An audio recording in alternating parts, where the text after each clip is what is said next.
أشهد أن لا إله إلا الله وحده لا شريك له وأشهد أن محمدا عبده ورسوله أما بعد فأعوذ بالله من الشيطان الرجيم بسم الله الرحمن الرحيم الحمد لله رب العالمين الرحمن الرحيم مالك يوم الدين إياك نعبد وإياك نستعين اهدنا الصراط المستقيم صراط الذين أنعمت عليهم غير المغضوب عليهم ولا الضالين. अॼु जन असहाबीअ जो मां पहिरियां ज़िक्र कंदुसि. उन्हनि जो नालो आहे हज़रत मुअव्विज़ बिन हारिस. हज़रत मुअव्विज़ जो तालुक़ अंसार जे क़बीले ख़ज़रज सां हो. हज़रत मुअव्विज़ जे वालिद जो नालो हारिस बिन रिफ़ा हो. हिननि जी वालदा जो नालो अफ़रा बिन ते उबैद हो. हज़रत मुआज़ ऐं हज़रत औफ़ हिननि जा भाउ हुआ. ही टई पंहिंजे वालिद सां गॾोगॾु पंहिंजी वालदा ना बि मनसूब हुआ ऐं हिननि टिनी खे बनु अफ़रा बि चयो वेंदो हो.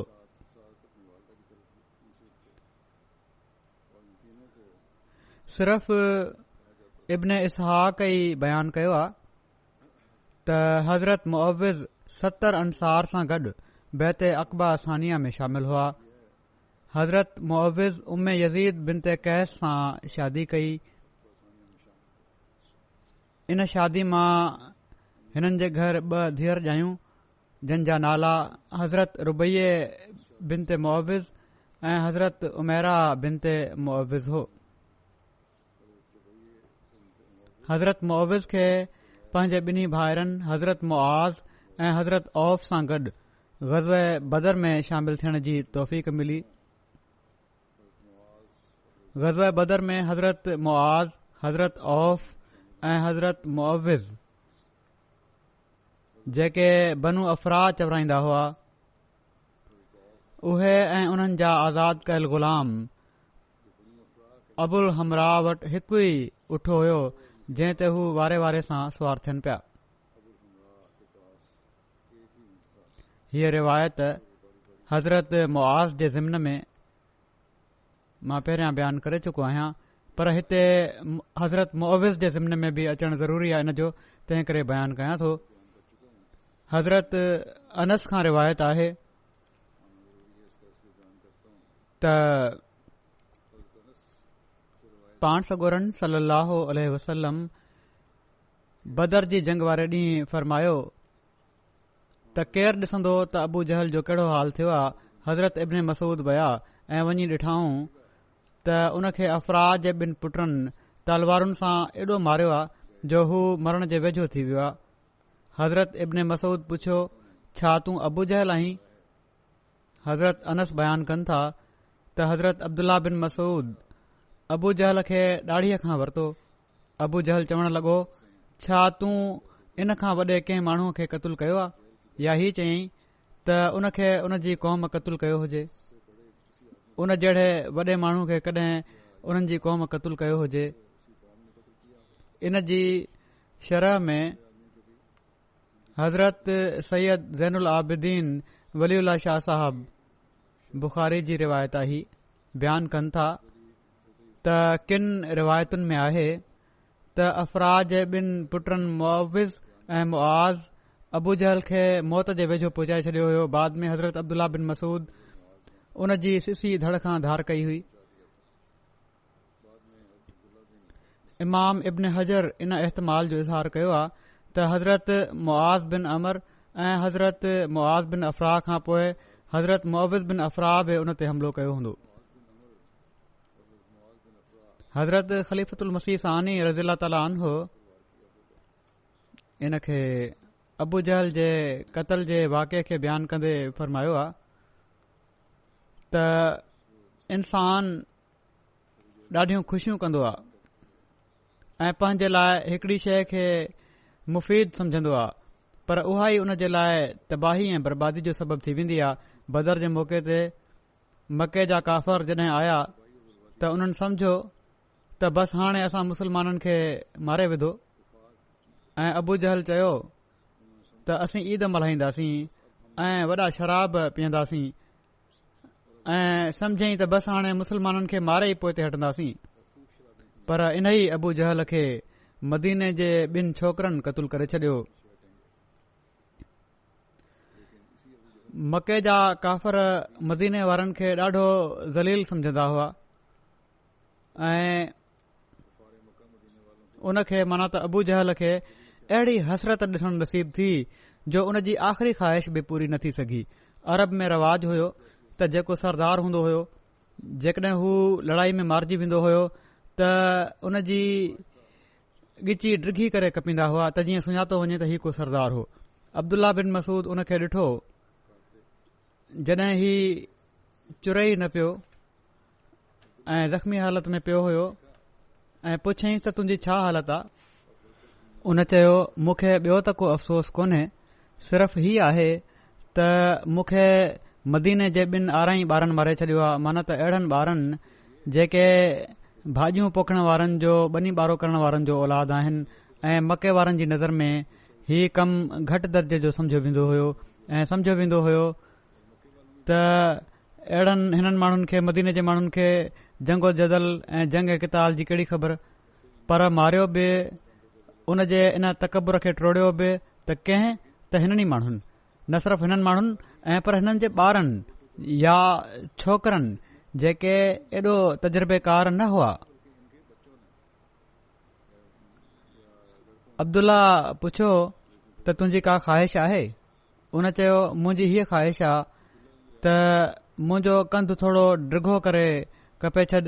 उन्हनि चयो मां तुंहिंजी हीअ ख़्वाहिश बि पूरी थियण न ॾींदुसि ऐं उन जी ॻिची खे खाड़ीअ जे भरिसां करे ज़ोर सां वढे छॾियऊं ऐं हू जेका ईद मल्हाइण चाहे पियो उहो ई उन जे लाइ मातम थी वियो ऐं उहो शराब जेको उन पीतो हुयो उन खे हज़म थियण बि नसीब न थियो। ग़ज़वा बदर जे मौक़े ते हज़रत मुअविज़ विढ़ंदे विढ़ंदे शहीद थी विया, खेनि अबू मुसाफ़े शहीद कयो हो।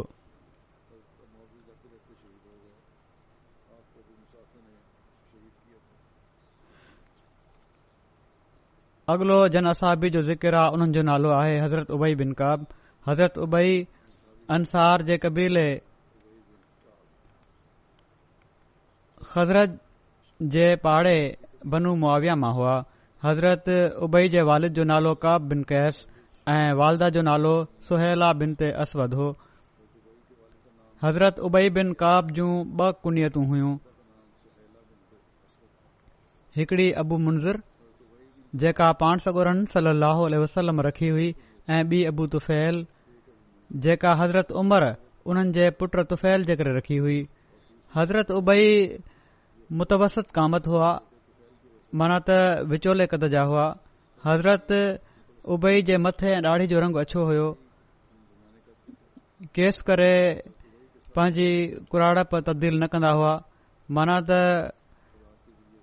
रंग न हणंदा हुआ वारनि खे ऐं ॾाढ़ी खे। हज़रत उबई बिन काब 70 माण्हुनि सां गॾु बैत अक़बा सानिया में शामिल हुआ। हज़रत उबई इस्लाम खां पहिरियां बि लिखण पढ़ण ॼाणंदा हुआ ऐं इस्लाम खां बाद हज़रत उबई खे पाण सॻोरन सल्लल्लाहु अलैहि वसल्लम ते नाज़िल थियण वारी वही लिखण जी सआदत नसीब थी। पाण सॻोरन सल्लल्लाहु अलैहि वसल्लम हज़रत उबई ऐं हज़रत तलहा बिन उबैदुल्लाह जे विच में मवाख़ात क़ाइमु फरमाई हुई, जॾहिं त ॿी रिवायत जे मुताबिक़ पाण सॻोरन सल्लल्लाहु अलैहि वसल्लम हज़रत उबई ऐं हज़रत सईद बिन ज़ैद जे विच में मवाख़ात क़ाइमु फरमाई हुई।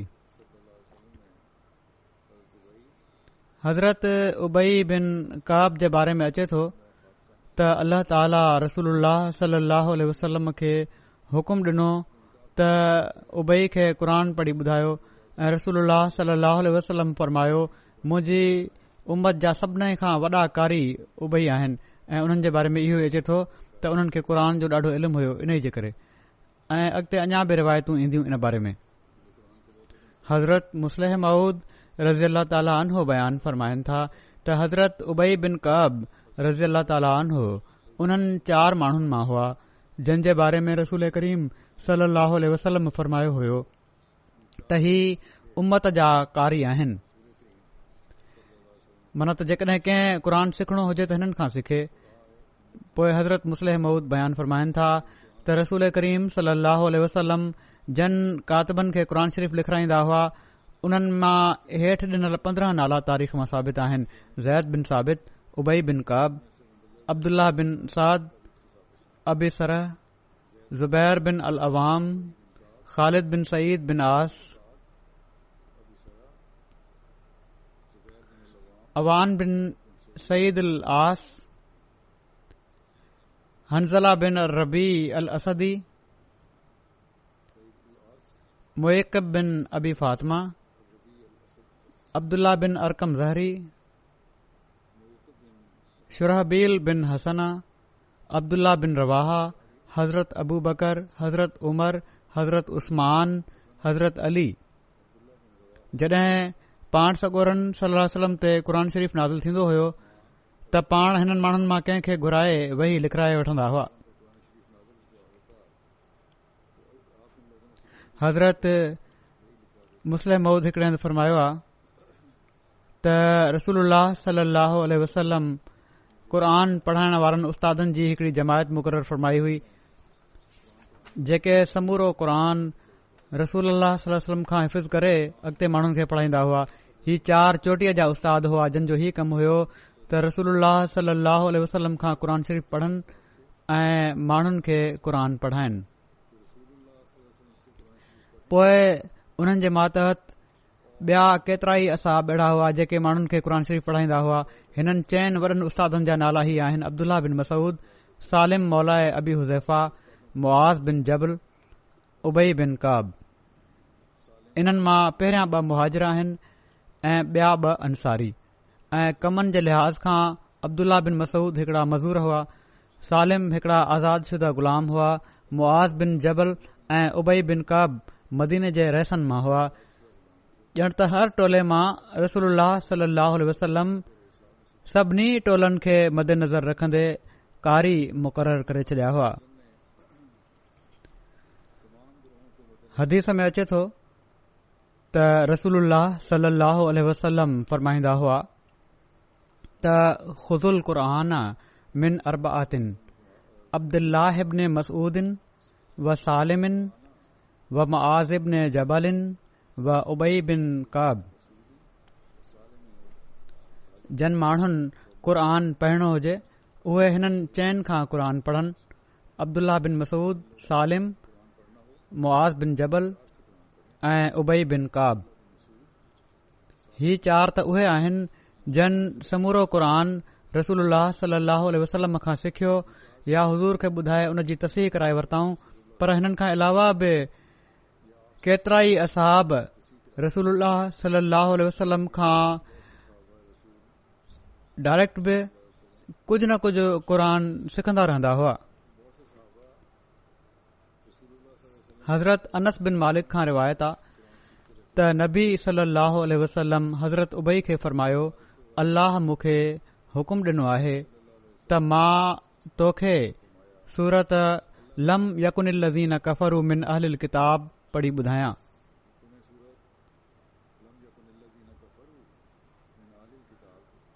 हज़रत उबई पुछियो छा मुंहिंजो नालो वरितो हुअई? पाण फरमायाऊं हा। हज़रत उबई ही ॿुधी उन्हनि रोई ॾिनो। बुखारी जी रिवायत आहे। जॾहिं त हिकड़ी ॿी रिवायत में ज़िक्र आहे त हज़रत अनस बिन मालिक बयानु कनि था त रसूलुल्लाह सल्लल्लाहु अलैहि वसल्लम हज़रत उबई बिन कअब खे फरमायो अल्लाह ताला मूंखे हुकुम ॾिनो आहे त मां तोखे क़ुर पढ़ी ॿुधायां।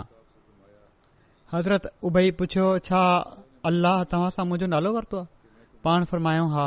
हज़रत उबई अर्ज़ कयो, ॿिन्ही जहाननि जे पालण वारे वटि मुंहिंजो ज़िक्र थियो आहे। रसूलुल्लाह सल्लल्लाहु अलैहि वसल्लम फरमायो, हा। इन ते हज़रत उबई जी अखियुनि में ॻुड़ा अची विया।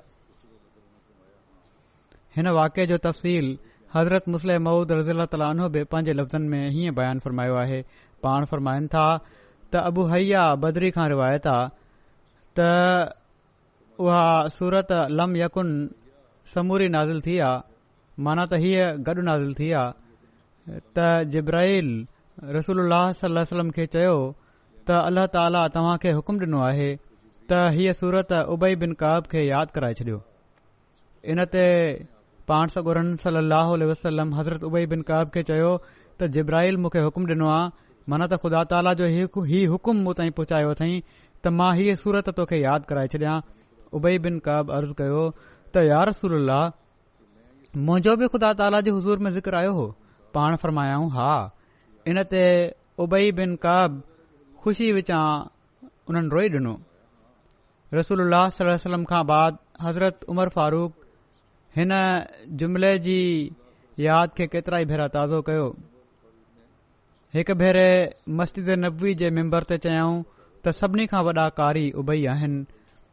शाम जे मशहूर सफ़र में जाबिया जॻह, ही जाबिया दिमश्क जे इलाइक़े जी हिकड़ी बस्ती जो नालो आहे, उते उन्हनि ख़ुतबे में फरमायो त मन अरादल क़ुरान फलियात उबैयन, माना त जंहिंखे क़ुरान जो ज़ौक़ हुजे हू उबई वटि अचे। हज़रत अनस खां रिवायत आहे त 4 माण्हुनि नबी सल्लल्लाहु अलैहि वसल्लम जे ज़माने में समूरो क़ुरान हिफ़्ज़ कयो हुयो। ही सभई अंसारी हुआ। हज़रत उबई बिन काब, हज़रत मुआज़ बिन जबल, हज़रत अबू ज़ैद ऐं हज़रत ज़ैद बिन साबित। ही बुखारीअ जी हदीस आहे।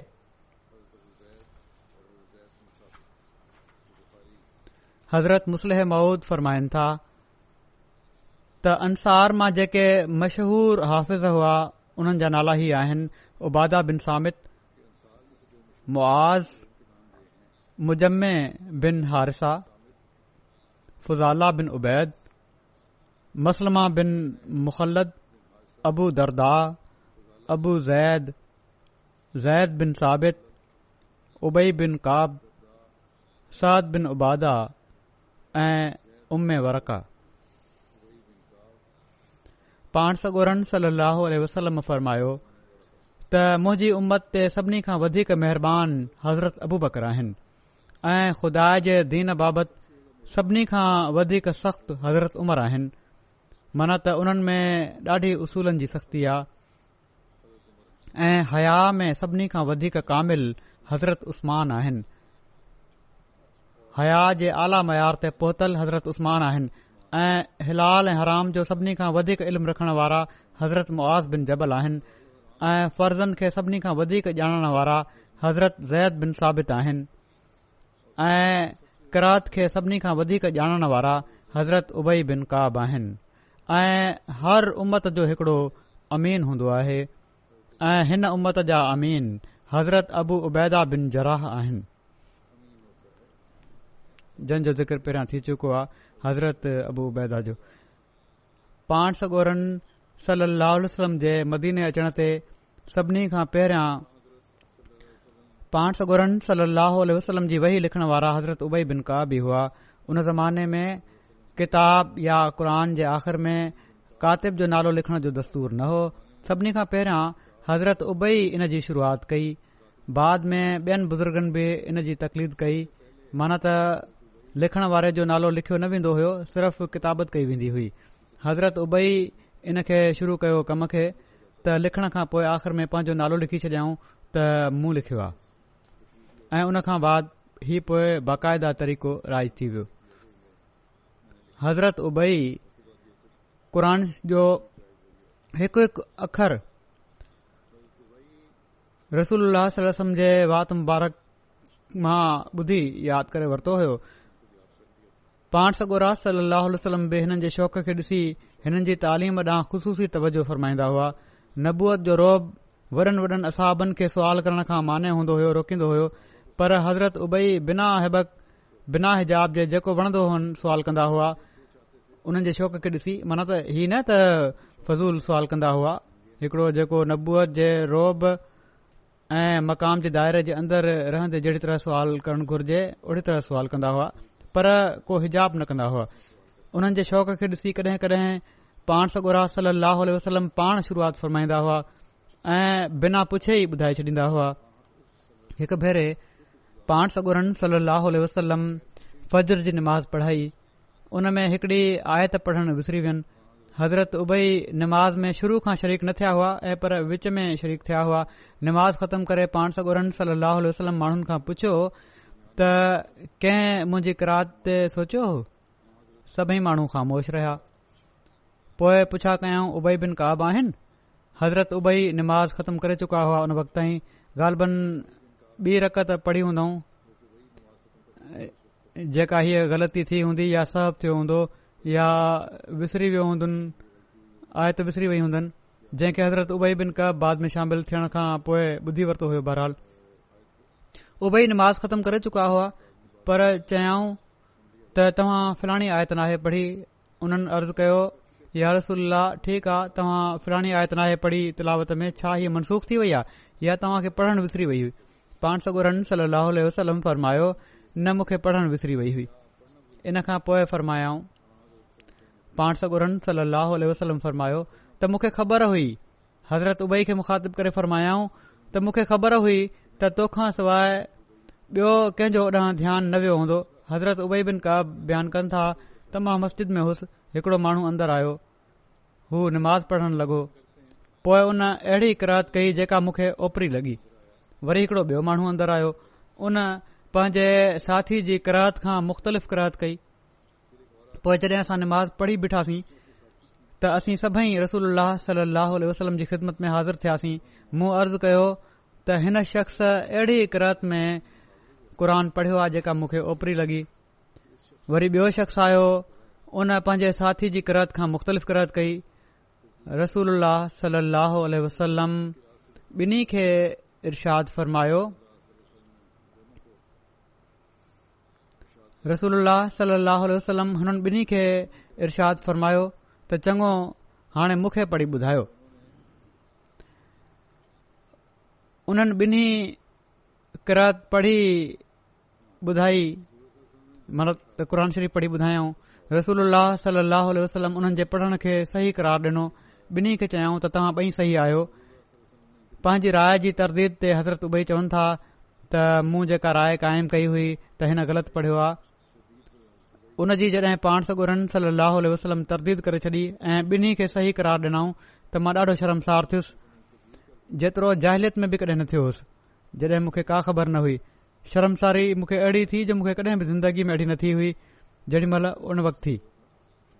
जॾहिं रसूलुल्लाह सल्लल्लाहु अलैहि वसल्लम इन हालत खे ॾिठो जेका मूं ते तारी थी हुई, शर्मसारी जी कैफ़ियत ज़ाहिर थी वई हूंदी चहिरे मां, त पाण सॻोरनि सल्लल्लाहु अलैहि वसल्लम मुंहिंजे सीने ते हथु हयो। मां पघर में भरियल हुउसि, ॼण त मां डप जी हालत में अल्लाह अज़ वजल खे ॾिसी रहियो हुउसि। तॾहिं रसूलुल्लाह सल्लल्लाहु अलैहि वसल्लम मूंखे फरमायो त ऐ उबई, मूंखे पैगाम मोकिलियो वियो त मां क़ुर खे हिकड़ी क़रात में पढ़ां।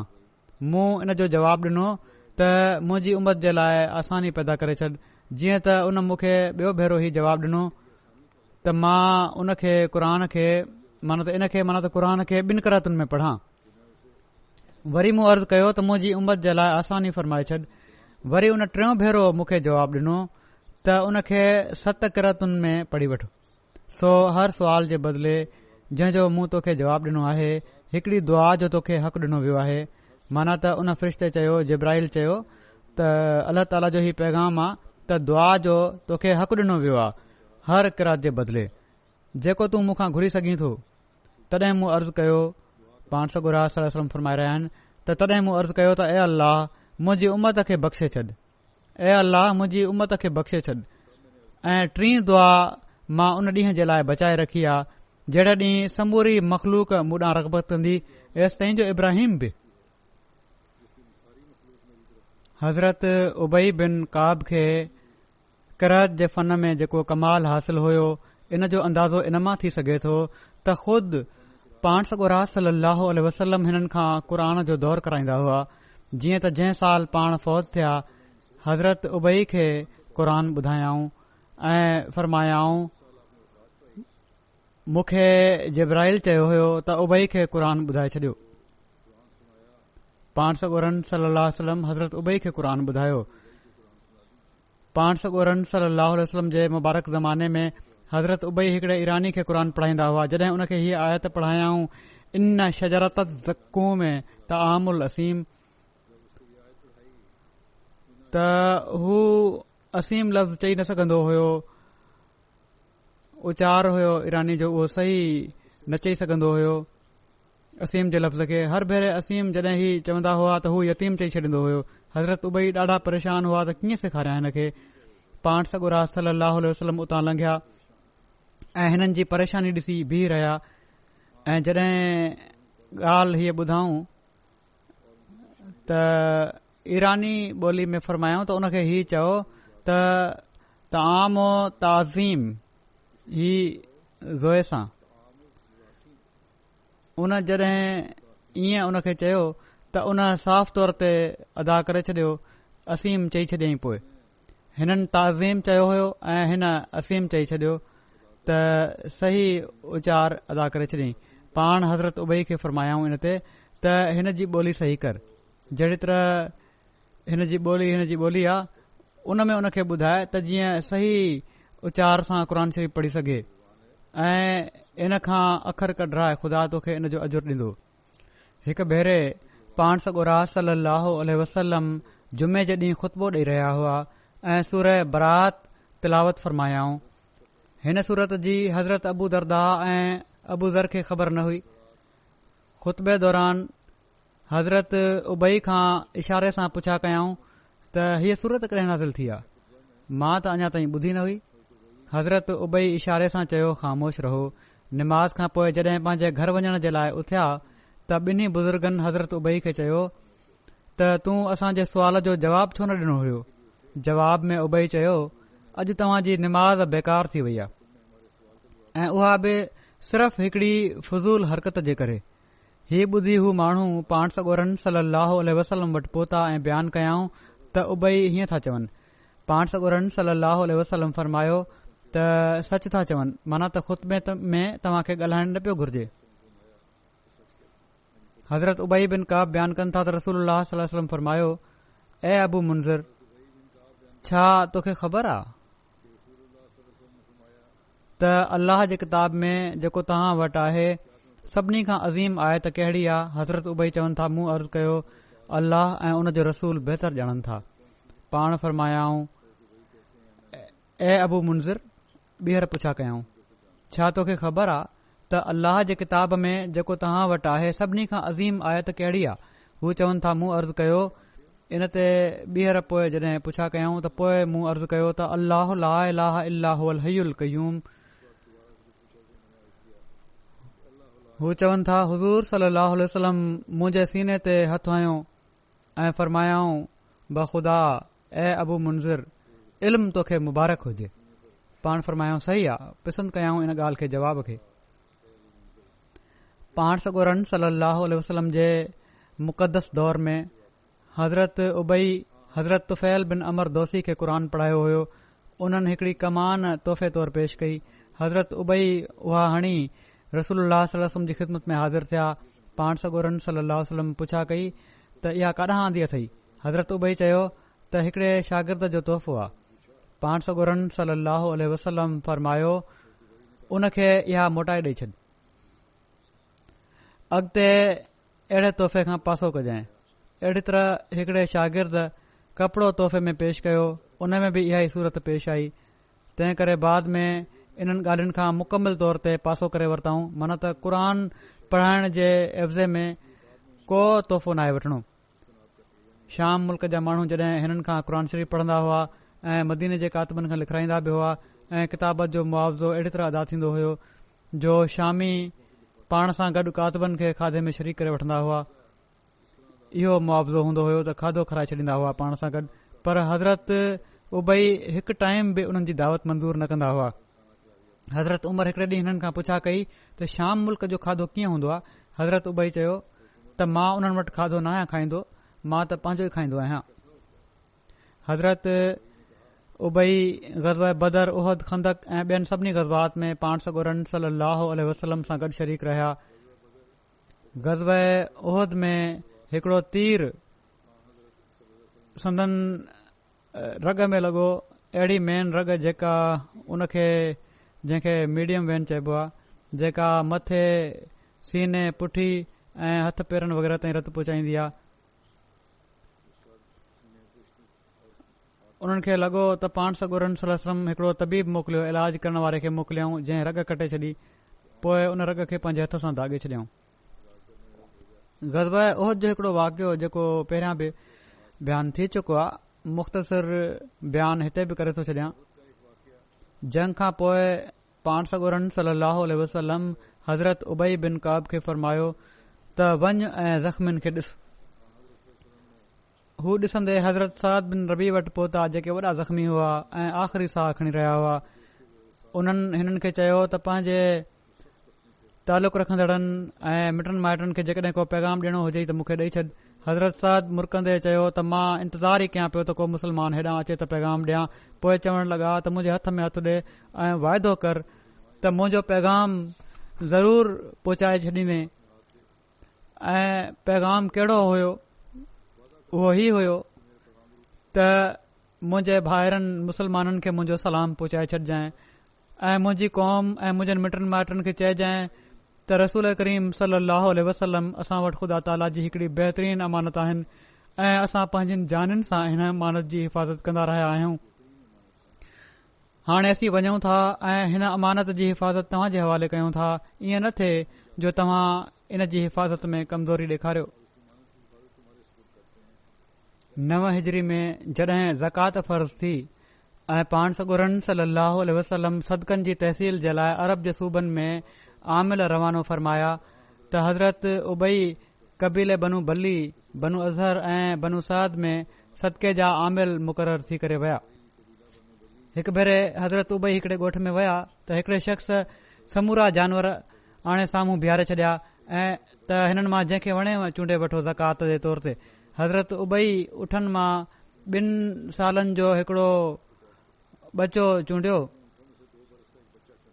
सदको ॾियण वारे चयो त हिन खे वठण मां कहिड़ो फ़ाइदो, न ही खीर ॾेई सघे थो, न सुवारी जे क़ाबिल आहे।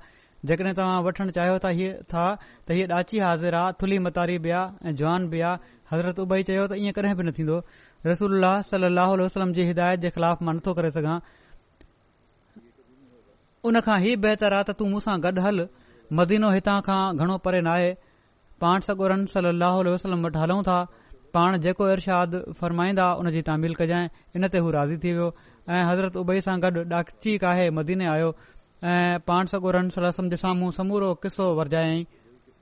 पाण सॻोरन सल्लल्लाहु अलैहि वसल्लम फरमायो त जेकॾहिं तुंहिंजी इहा ई मर्ज़ी आहे, तूं वॾी ॾाची ॾियणु चाहीं थो त उहा ॾाची ॾेई छॾ, क़बूल कई वेंदी ऐं ख़ुदा तोखे इन जो अजुर ॾींदो। हू ॾाची पाण सॻोरन सल्लल्लाहु अलैहि वसल्लम जी ख़िदमत में पेश करे वापसि हलियो वियो। हज़रत अबू बकर जे दौर में क़ुर शरीफ़ जी तरतीब ऐं तदवीन जो कमु शुरू थियो। असाबनि जी जेका जमायत इन ख़िदमत ते मामूर कई वई, हज़रत उबई उन जा निगरान हुआ।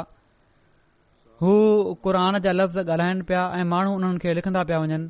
हीअ जमायत छो त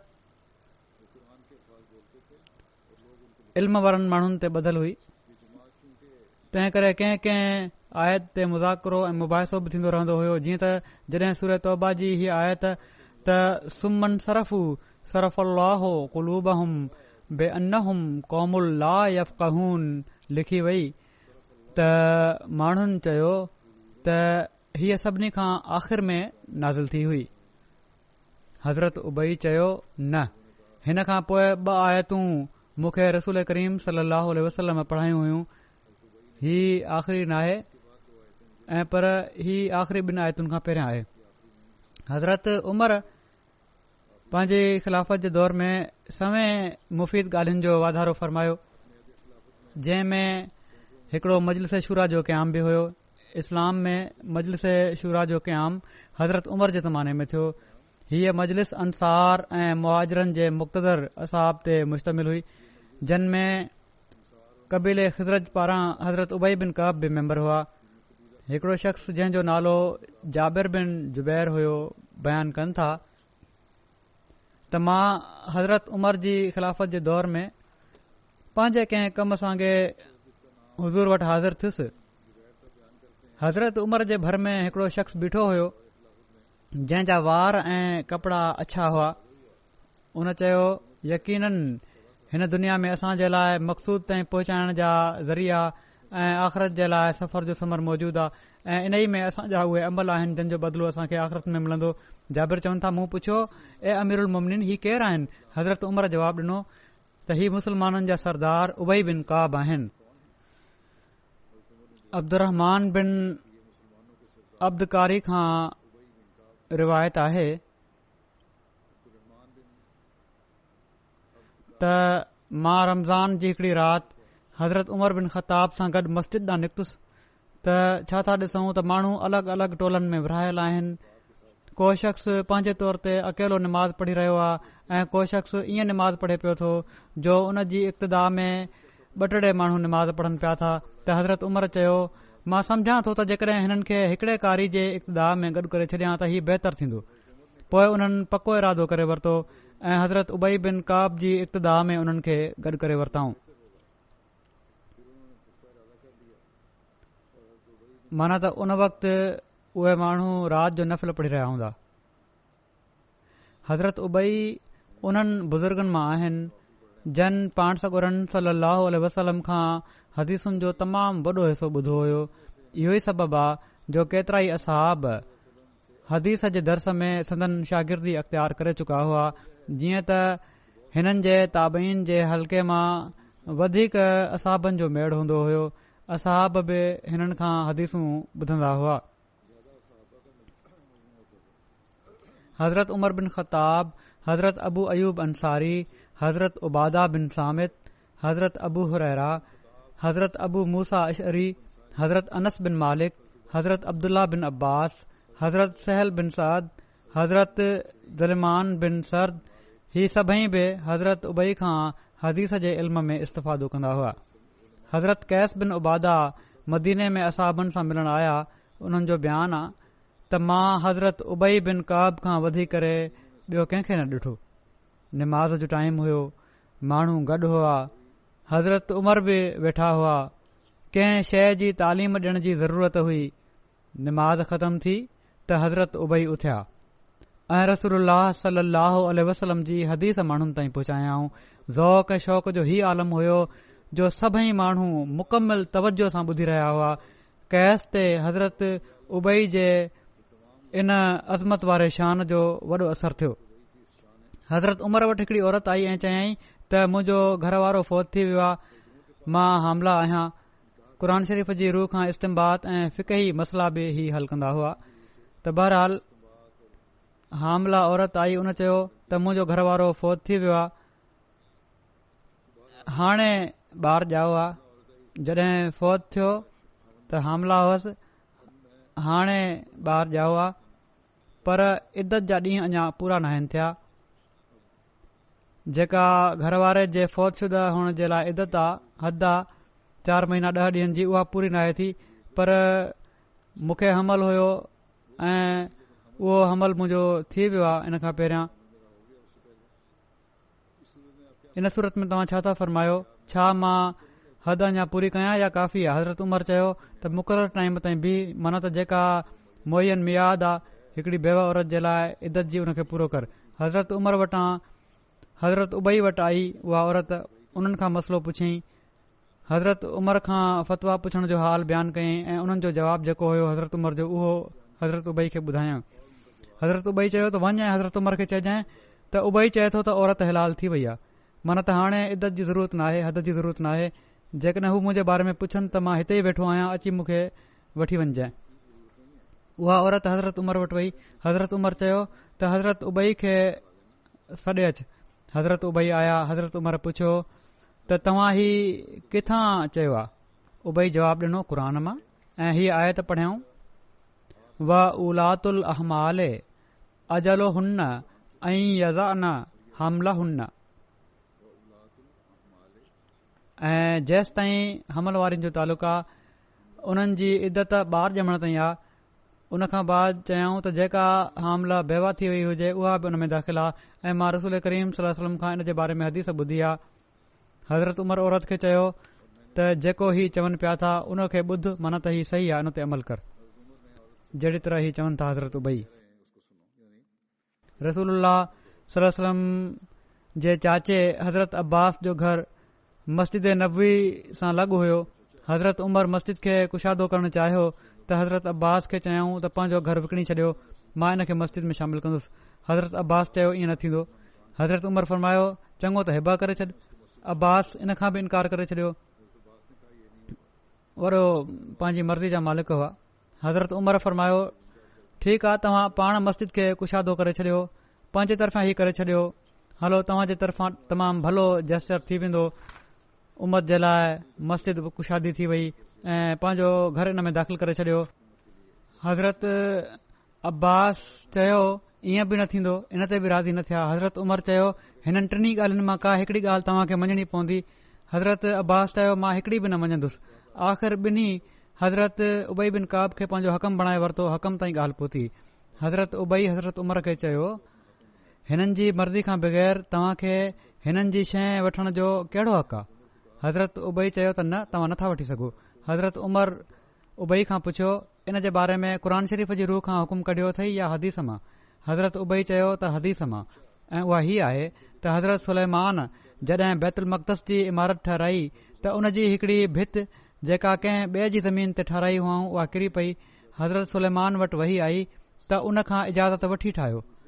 हज़रत उमर इन ते ॻाल्हि ॿुधी त ख़ामोश थी विया, पर बहरहाल हज़रत अब्बास जो इख़लास ऐं वफ़ा त हुई। बहरहाल ख़िलाफ़त जे लाइ बैत जो अहद बि हुयो ऐं उहो ख़्याल बि ग़ालिब अची वियो पंहिंजी तबियत ते, ऐं हिकु दफ़ो इनकार त करे चुका हुआ, पर बहरहाल हाणे नेकी ऐं तकवा त हुई न, ऐं गैरत बि हुई दीन जी, ऐं ख़िलाफ़त जो एतिराम बि हुयो। बहरहाल ज़ाहिर थी वियो। पोइ उन्हनि हज़रत उमर खे चयो बाद में, जॾहिं हज़रत उमर चयो ठीकु आहे, ख़ामोश थी विया जॾहिं हज़रत उमर, त पोइ उन्हनि चयो त ठीकु आहे। हज़रत उमर खे चयूं त अच्छा मां इन खे पंहिंजे घर खे मस्जिद में शामिल थो कयां।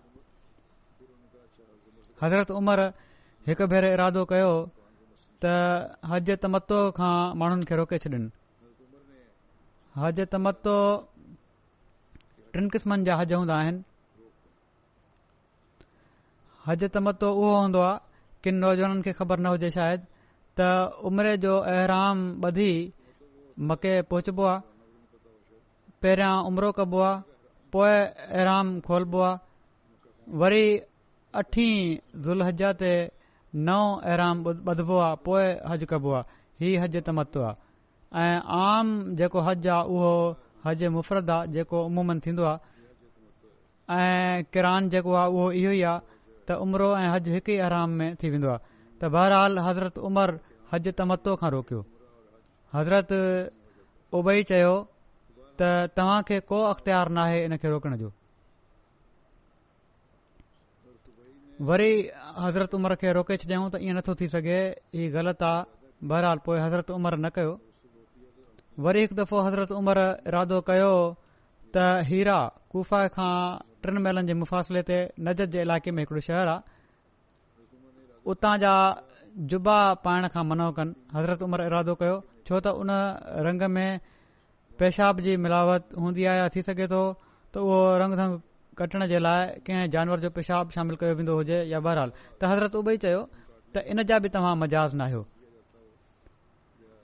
छो त चवनि था ख़ुदि रसूलुल्लाह सल्लल्लाहु अलैहि वसल्लम इन रंग जो कपिड़ो पातो आहे ऐं उतां जे जुबे खे पातो अथनि, ऐं असां माण्हुनि बि पातो आहे, ऐं पाण सॻोरनि सल्लल्लाहु अलैहि वसल्लम जे ज़माने में कॾहिं बि एतिराज़ न थियो। इन ते हज़रत उमर ख़ामोश थी विया। उन्हनि चयो ठीकु आहे, तव्हां सही था चओ। हिकु भेरे हज़रत उमर जी ख़िलाफ़त जे ज़माने में हज़रत उमर ऐं हज़रत उबई में हिकिड़े बाग़ बाबति इख़्तिलाफ़ थी वियो। हज़रत उबई रोअण लॻा ऐं चयाऊं त तव्हां जे दौर में इहे ॻाल्हियूं? हज़रत उमर फरमायो मुंहिंजी इहा नियत न हुई। तव्हां जी दिलि जंहिं मुस्लमान खां वणे फ़ैसिलो कराए वठो, इख़्तिलाफ़ त आहे मुंहिंजे ऐं तव्हां जे विच में, मां हुकुम नथो पियो ॾियां, फ़ैसिलो कराए वठो, छो त मां सम्झां थो त मुंहिंजी राय सही आहे। त उबई ज़ैद बिन साबित जो नालो वरितो त उन्हनि खां था फ़ैसिलो करायूं। हज़रत उमर राज़ी थी विया ऐं हज़रत ज़ैद जे साम्हूं केस पेश थियो। तोड़े हज़रत उमर इस्लाम जा ख़लीफ़ा हुआ, पर पोइ बि हिकड़ी धुर जी हैसियत सां हज़रत ज़ैद बिन साबित जे इजलास में हाज़िर थिया।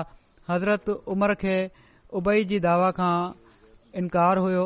हज़रत उमर उन्हनि खे चयो त तव्हां खे विसरी वियो आहे, सोचे यादि कयो। हज़रत उबई कुझु देर सोचींदा रहिया, पोइ चयऊं त मूंखे कुझु यादि नथो अचे। त ख़ुदि हज़रत उमर वाक़े जी सूरत बयानु कई, सॼो तफ़सील बयानु कयऊं त हीअं थियो हुयो। हज़रत ज़ैद हज़रत उबई खां पुछियो त तव्हां वटि सबूत कहिड़ो आहे त जेको तव्हां मुतालबो कयो पिया था पंहिंजो? उन्हनि चयो, उन्हनि कुझु न ॻाल्हायो त सबूत त को कोन्हे। उन्हनि सिर्फ़ हीउ चयो त सबूत त को कोन्हे हिन वक़्तु, तव्हां अमीरुल मोमिनीन खां कसम न वठो।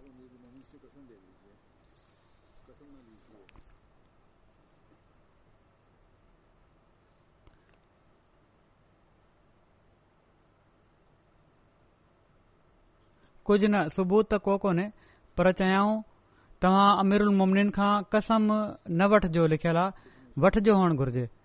हज़रत उमर फरमायो, जेकॾहिं मूं ते कसम ज़रूरी आहे त मूंखे इन में बि को तामुल कोन्हे, वठणो अथव या नथो वठणो। त बहरहाल इन खां बाद उहो फ़ैसिलो थी वियो जेको बि हुयो। हज़रत उस्मान बिन अफ़ान क़ुर जमा करण में कुरैश ऐं अंसार जे 12 माण्हुनि खे चूंडियो, जिन में हज़रत उबई बिन काब ऐं हज़रत ज़ैद बिन साबित बि शामिल हुआ। हज़रत उस्मान जे ज़माने में क़ुर शरीफ़ में लबो लहजे जो इख़्तिलाफ़ फ़र्क़ सॼे मुल्क में आम थी चुको हुयो। इन जे करे पाण इन इख़्तिलाफ़ खे ख़तमु करणु चाहियूं ऐं ख़ुदि क़िरात करण वारनि खे घुराए हर शख़्स खां जुदा जुदा क़िरात ॿुधाऊं। हज़रत उबई बिन काब, हज़रत अब्दुल्ला बिन अब्बास ऐं हज़रत मुआज़ बिन जबल सभिनी जे लहजे में फ़र्क़ु नज़र आयो। हीउ ॾिसी हज़रत उस्मान फरमायो त मां सभिनी मुसलमाननि खे हिकु उचार जे क़ुर ते जमा करणु चाहियां थो। कुरैश ऐं अंसार में 12 शख़्स हुआ जिन खे क़ुर ते पूरो उबूर हुयो। हज़रत उस्मान उन्हनि माण्हुनि खे ही अहम कम तफ़वीज़ फरमायो ऐं हज़रत उबई बिन काब खे इन मजलिस जो रइस मुक़ररु कयऊं। पाण माना त हज़रत उबई क़ुर जा लफ़्ज़ ॻाल्हाईंदा पिया वञनि ऐं हज़रत ज़ैद लिखंदा पिया वञनि। अॼु जेके क़ुर शरीफ़ जा जेतिरे क़दुरु नुस्ख़ा आहिनि मौजूद, उहे हज़रत उबई बिन काब जी क़िरात जे मुताबिक़ आहिनि। उतई बिन ज़मरा चवनि था त मां उबई बिन काब खे चयो त तव्हां माण्हुनि खे जेके रसूलुल्लाह सल्लल्लाहु अलैहि वसल्लम जा असहाब आहियो, छा थी वियो आहे जो असां परे परे खां तव्हां वटि अचूं था त जीअं तव्हां असांखे के ख़बरूं ऐं वाक़िया ॿुधायो, के ॻाल्हियूं ॿुधायो ऐं असांखे कुझु सेखारियो, पर जॾहिं असां तव्हां वटि अचूं था त तव्हां माण्हू असांजी ॻाल्हि खे मामूली सम्झो था, ॼण त असांजी तव्हांजे वेझो का वुक़त ई कान्हे, का हैसियत ई नाहे। इन ते उबई बिन काब चयो त अल्लाह जो कसम, जेकॾहिं मां ईंदड़ जुमे ताईं जीअरो रहियुसि त उन ॾींहुं हिकड़ी अहिड़ी ॻाल्हि ॿुधाईंदोमांइ जो पोइ मूंखे का परवाह नाहे त तोड़े तूं मूंखे उन जे करे ज़िंदा रहण ॾींहुं या क़तूल करे छॾी। जॾहिं जुमो आयो त चवनि था त मां मदीने वियुसि ऐं छा थो ॾिसां त ॾाढा माण्हू घिटिन में हलनि पिया था। मूं चयो हिननि माण्हुनि खे छा थी वियो आहे? हिकिड़े शख़्स चयो, छा तूं हिन शहर जो न आहीं? मूं चयो न। त उन चयो त अॼु मुसलमाननि जा सरदार उबई बिन काब फ़ौत थी विया आहिनि। इन ते ही चवण लॻो त मूं चयो पोइ त वल्ला मां कॾहिं बि अहिड़ो ॾींहुं नाहे ॾिठो जंहिं में अहिड़ी तरह कंहिं शख़्स जी सतारी थी हुजे जीअं हिन शख़्स माना त उबई बिन काब जी सतारी थी आहे। उन्हनि चयो हो न त मां अहिड़ी ॻाल्हि ॿुधाईंदोमांइ, ख़बर नाहे तूं मूंसां छा करीं। शायदि इन मां लॻे त इहो ई थो, रावी जो इहो मतिलबु थो लॻे त अल्लाह ताला उन्हनि खे इन ॻाल्हि जे इज़हार खां बचाए वरितो हज़रत उबई खे, जंहिंखे हू दिली ख़ुशी सां बयानु करणु न पिया चाहिनि। बाक़ी अलाह बहितर ॼाणे थो त इन फ़िक्रे जो छा मतिलबु आहे। बहरहाल उन ही फ़िक्रो ॻाल्हायो, उन्हनि जी ही वफ़ात जी ॻाल्हि ॿुधी त मां कॾहिं बि अहिड़ो ॾींहुं नाहे ॾिठो जंहिं में अहिड़ी तरह कंहिं शख़्स जी सतारी थी हुजे जीअं हिन शख़्स माना त उबई बिन काब जी सतारी थी आहे।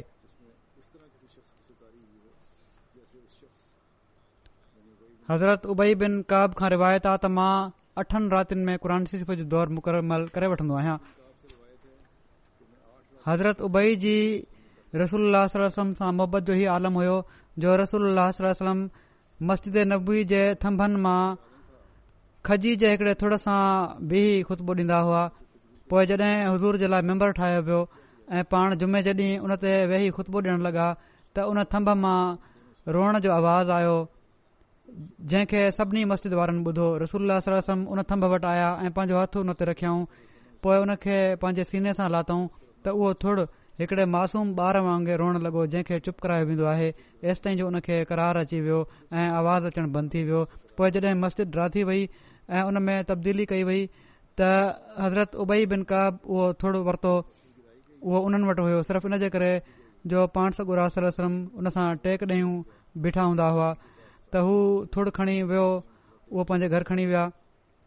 एसि ताईं जो उहो ॻरी वियो, उॾाई खाई वियसि ऐं भोर भोर थी वियो, पर उन्हनि पाण वटि रखियो उन खे। उन मोहबत जे करे ही मुस्नद अहमद बिन हंबल जी रिवायत आहे ऐं कुझु हिसो इन में सही बुखारी जो बि आहे। रसूलुल्लाह सल्लल्लाहु अलैहि वसल्लम जे असहाब में 6 काज़ी हुआ। हज़रत उमर, हज़रत अली, हज़रत अब्दुल्ला बिन मसूद, हज़रत ज़ैद बिन साबित, हज़रत अबू मूसा अशरी ऐं हज़रत उबई बिन काब। समूरा बिन जुंदब वॾे रुतबे जा असाबी हुआ। हू नमाज़ में तकबीर चवण ऐं सूरत पढ़ण खां पोइ थोरो तवक़ुफ़ कंदा हुआ। अल्लाह अकबर चई कुझु देर ख़ामोश रहंदा हुआ, पोइ सूरह फातिहा पढ़ंदा हुआ।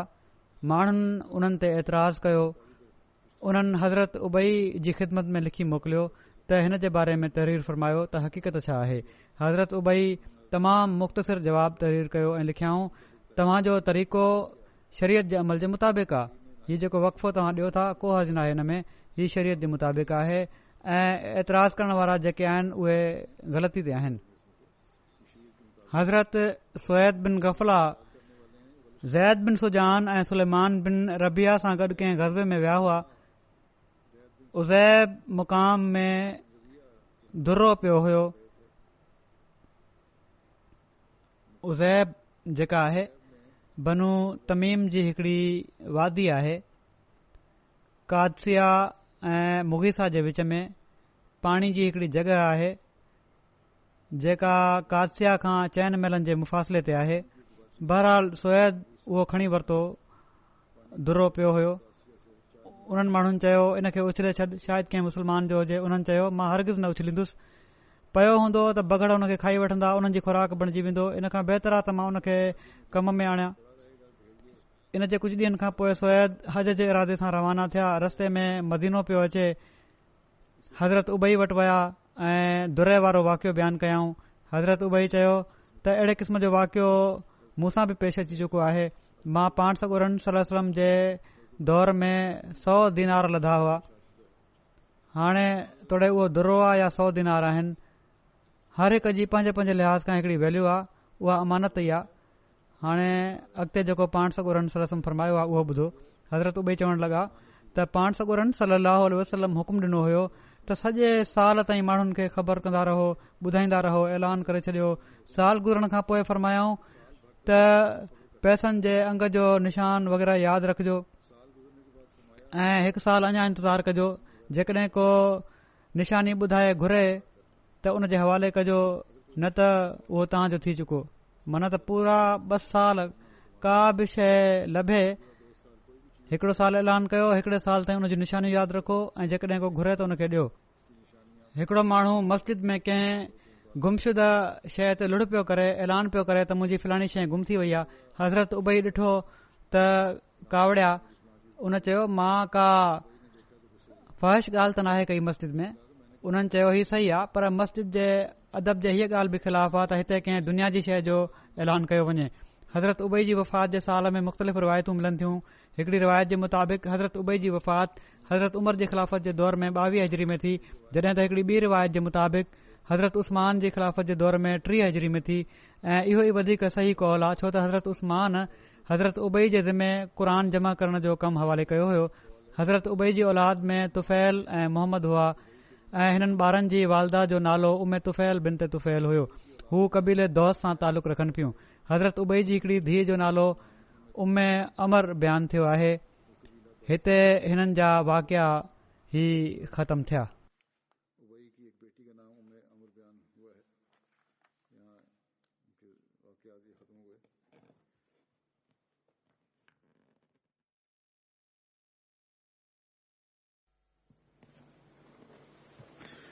الحمد لله نحمده ونستعينه ونستغفره ونؤمن به ونتوكل عليه ونعوذ بالله من شرور أنفسنا ومن سيئات أعمالنا من يهده الله فلا مضل له ومن يضلل فلا هادي له